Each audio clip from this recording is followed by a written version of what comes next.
Welcome to Lesson 2 in my lesson series, The Critical First Step for Starting a Business, where I show you how to determine if your new business will succeed or fail before you take the risk. In this lesson, I introduce you to a gentleman by the name of Bill Gross. He's the founder of IdeaLab. Bill conducted extensive research to determine the aspect of a startup that was most influential in a startup's success or failure. You need to pay attention here. This is a core business concept that can have the most significant impact on the success or failure of your new business.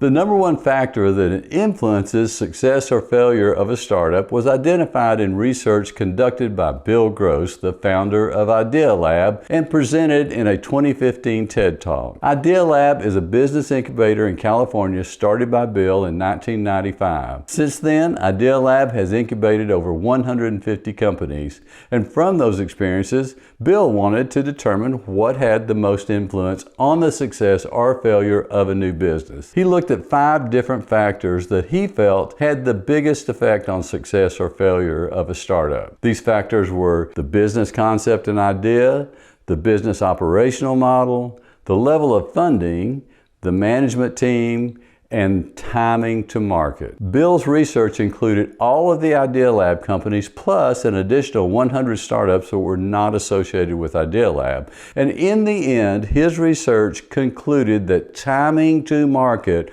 was the most influential factor in determining the success or failure of a new business. Timing to market had more impact on the success or failure of a startup than the concept itself, the management team, the amount of funding they had, or even their ability to execute the business day to day.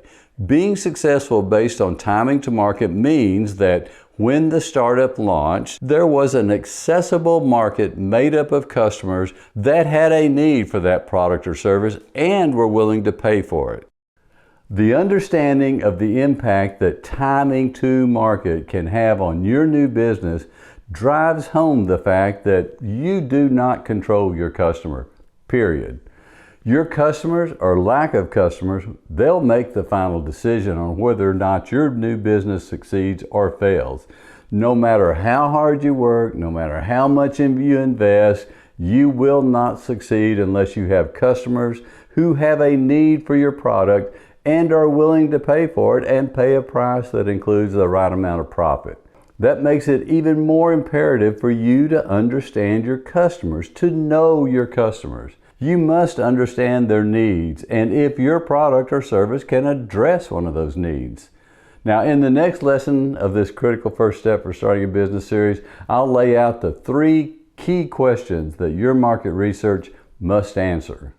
If you have any questions, comments, or issues you need help with, just drop me an email and I'll get back to you. Do everything I can to help. My email is ken@lifelessonsforbusiness.com. That's lifelessons, the number 4, business.com. And if you're the impatient type and want to see all the lessons in this business series right now, I provided a code down in the description for a free 30-day, month-long trial on Skillshare.com. On Skillshare.com, I've got all the lessons in this Critical First Step for Starting a Business series, along with my other series, Sole Proprietor to LLC and Beyond, where I show you how to take your business from your kitchen table to a company structure that provides protection, control, and tax savings. In addition, if you use that code, you'll have access to the thousands of classes currently on Skillshare. Just use the link in the description to get your free 30 days on Skillshare. Now, let's watch Lesson 3 to see the 3 critical questions that you need to answer before starting any new business.